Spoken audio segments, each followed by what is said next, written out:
This is Ashton Marcus, and I'm on location at Theater 40 of Beverly Hills for the American premiere of Late Company. Hi, my name is Ashton Marcus. I'm with KUCI, 88.9 FM in Irvine, and I'm here with Bruce Gray. I'm the director of this play called Late Company.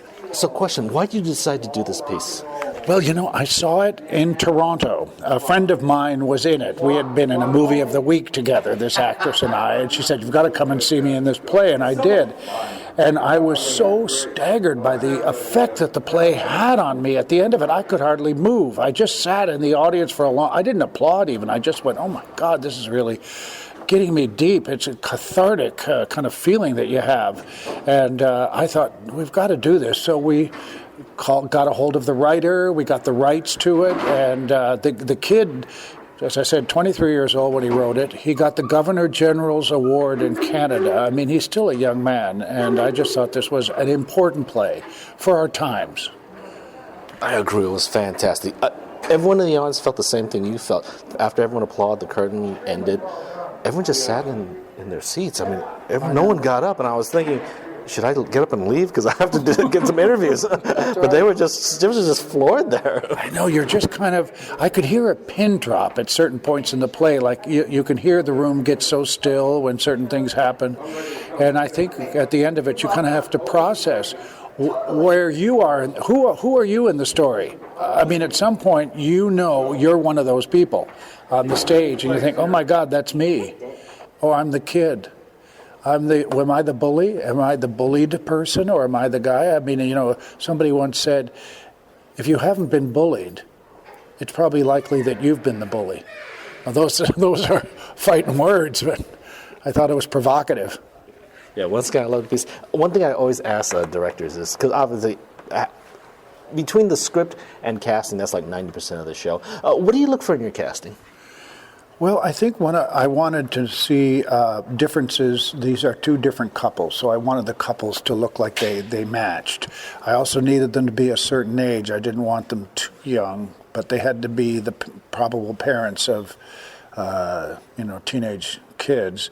And the other thing that I thought was important was that the one couple, she's an artist, he's a politician. They had to have a certain air of sophistication, aristocracy about them, and I wanted the other couple to be more kind of just an average couple, a bank manager and his wife and so on. So that was what I was looking for. And then there's a sound that an actor makes when when they're really connecting to the material and it's authentic, and you go, yeah, that's how I hear the part. That's how I see the part. Well, I loved your casting. They were just perfect. I mean, going into the play, I didn't know what to expect because I did read it a little bit about, but when they started delivering their lines and the emotions started oozing out of them, I thought these guys were perfect. Yeah, I know. And one of the things when a play gets in a good place, it changes every night. It's not the same performance we saw tonight that was there last night, nor will be there tomorrow, because there's a kind of a aliveness to theater. It's like a movie. You're all going to see the same movie forever and ever and ever. It's it's set, but plays change every night. And there's things that happen tonight, little laughs, little fun things, little humor, little emotions that got a hold of them, that they kind of, the emotions got a hold of the character and they kind of stopped them a bit, and now they had to pick it up and find other moments. So it's a living thing, and theater, and I think that's what happened. We're in a good place, though, I tell you. Tonight was opening night. It was so solid. I mean, you didn't have a thought in your head called, oh, they don't know what they're doing. So they're really good. It's a good cast. We've worked hard, and it's kind of an honor and a privilege to work on a good play, on an important subject that's very timely. Well, I loved it. I thought it was fantastic. This has got to be one of the... I know the year's pretty short, but it's got to be one of the best I've seen in a while. Thank you once again for being on the show. Oh, it's very great. It's very nice to meet you, and thanks for coming. Hi, my name is Ashton Marcus. I'm with KUCI, 88.9 FM in Irvine, and I'm here with... Ann Hearn. I'm in the play Late Company. I played Deborah Shawn Hastings, who's the mother who's trying to recover from a terrible tragedy and loss in our family. I think it's someone who's trying to survive the unsurvivable, to somehow be okay in a world where things can never be okay again. And for the sake of my marriage, for the sake of life, for the sake of the my family in general is just to find a way to put pieces back together again and continue and have meaning in life. Yeah, I don't mean to be trite, but I hear in Greek tragedy, it's like, you always see like the kid trying to kill their father, and I always asked, why is that the case? And they said because there's never a tragedy more than a parent outliving their child. And again, that's very trite compared to what this play was, because this play was very deep. I think that's definitely a big part of it. I mean, that's part of the tragedy. You, as I say in the play, it's one thing to lose, a parent, but to lose a child, there is nothing that can compare to that. It's so wrong on every level. Plus, also the theme of the play, it being about discovering one's sexuality, it being a very controversial issue. Even though you were layering layer upon layer of controversy, of exciting, of deep, I didn't feel like I was overwhelmed. I actually felt like I was in the right place. I felt like I was being given the right message. Well, I'm so glad it reached you because it's meant a lot to us, and we think it's brilliantly written. It has so many points of view. It's not preachy, but it really opens you up to thinking about things. Yes, and also at the end, there was no answer to anything, and it was just so right, the fact that there was no answer to anything. But I do feel that ultimately there's a feeling of hope. There is progress made towards something that people understand more at the end, and in a weird way, I get what I wanted.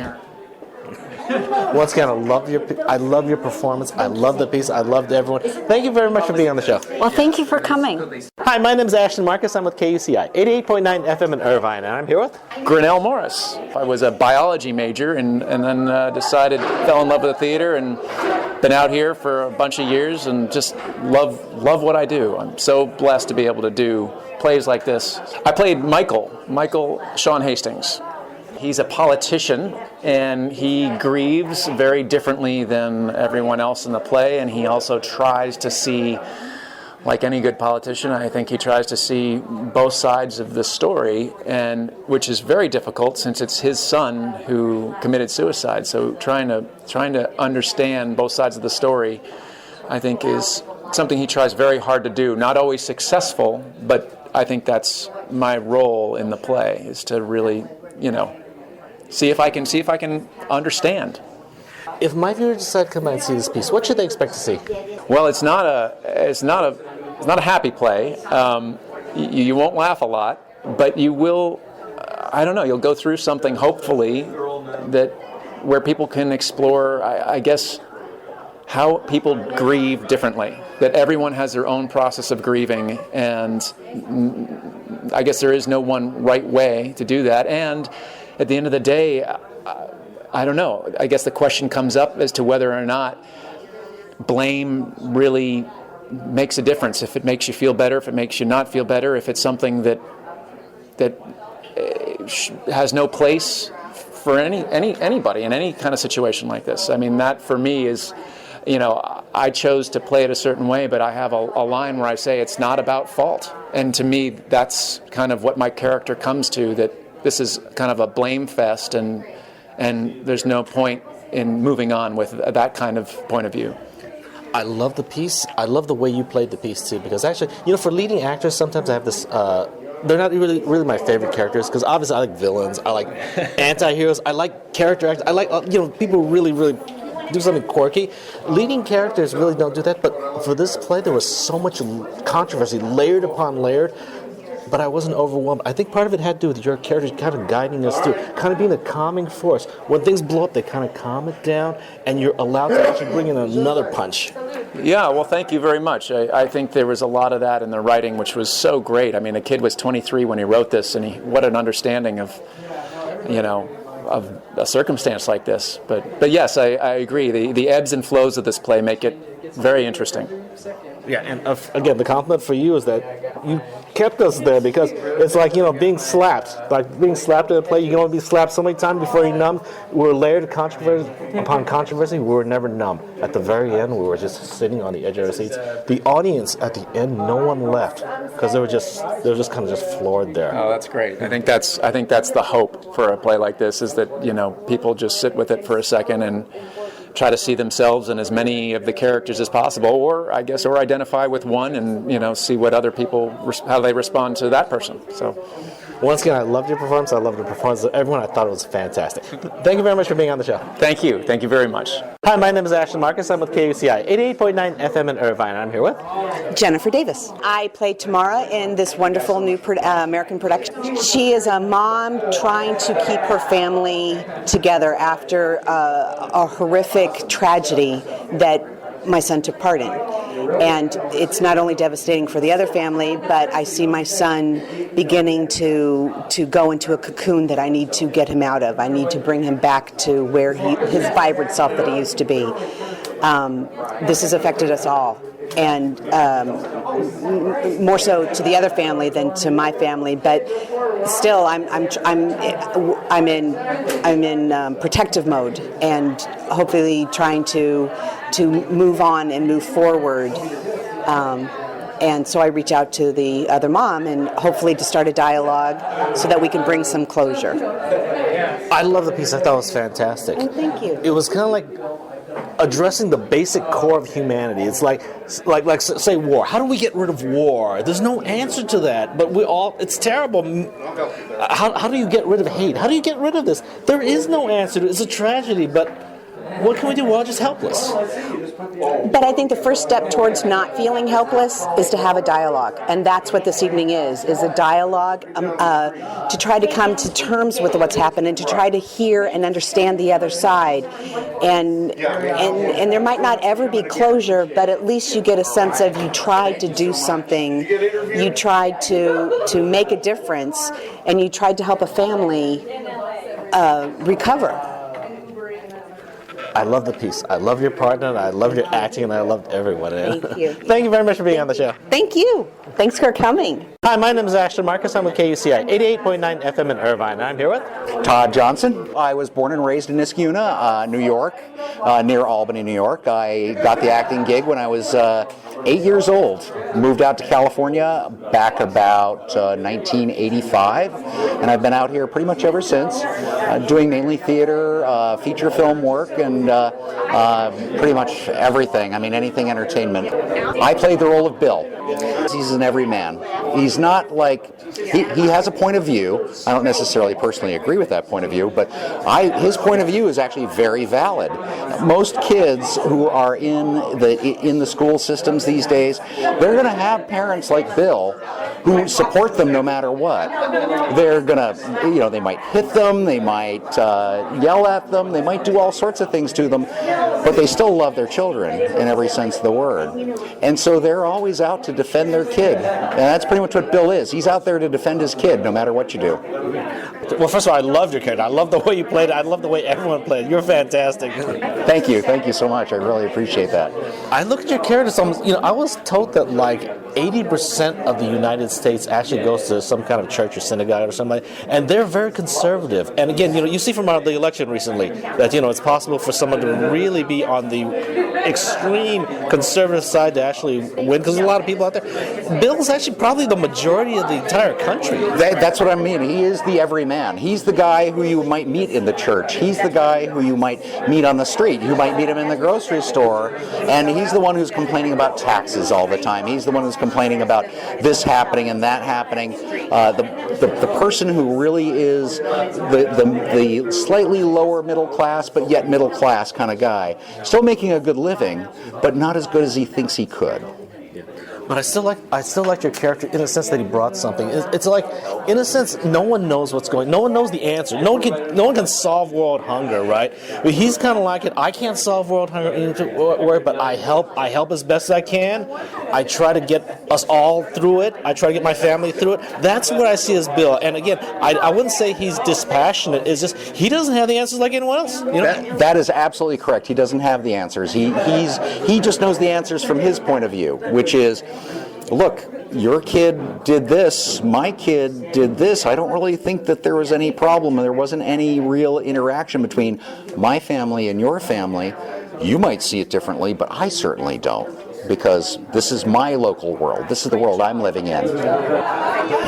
Once again, I thought you were fantastic. I loved your performance. I love the performance of everyone here. Thank you. Yeah. Thank you very much for being on the show. Thank you so much. I appreciate you being here. Hi, my name is Ashton Marcus. I'm with KUCI 88.9 FM in Irvine. I'm here with Baker Chase Powell. I'm originally from South Carolina, and I moved here a couple years ago after graduating from college. And yeah, I've been pursuing film and television as well as theater out here in LA.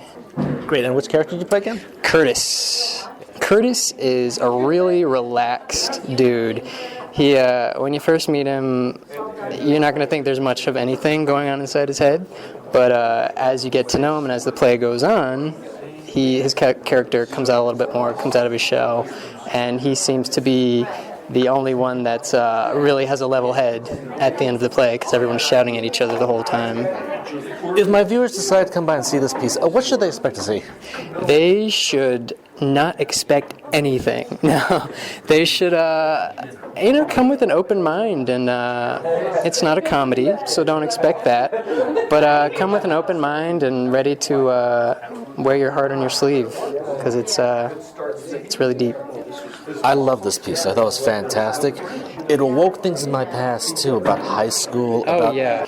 As a teenager and in high school, middle school, I mean, no matter what it is, if there is something that is different about you or something that you do keep inside from other people, the world that we live in, it's very difficult to be different at a young age. And even with, the kids like my character, Curtis, who's more of like one of the cool kids, even if they don't want to be a bully, it's kind of hard for them to accept people that are different just because of how society has made them be. Yeah, I think it's extremely complicated that I can't figure out myself. It's kind of like I see, obviously I'm in the theater, so I have friends who are gay. Some people never go out of the closet themselves their entire life, and it's not because they don't want to or they're not welcome. It's just inside themselves. They just can't discover it. It's not the strength. It's just they just can't find themselves ever. They just die that way. I don't think the world is welcoming as a whole, so if someone is going through that, I think the best thing is to surround yourself with people who, are open-minded and who can, understand you, even if you have this deep, dark secret that makes you different from everyone else. It's good to be surrounded by people who do understand you, because the world is still, in 2017, not a welcoming place, unfortunately. But I really loved your performance. I thought you were fantastic. I loved the play. I thought it was fantastic. Thank you very much for being on the show. Oh, thank you so much, and thanks for coming. Late Company will be playing at Theater 40 of Beverly Hills from January 19th to February 19th. For more information, go to www.theater40.org.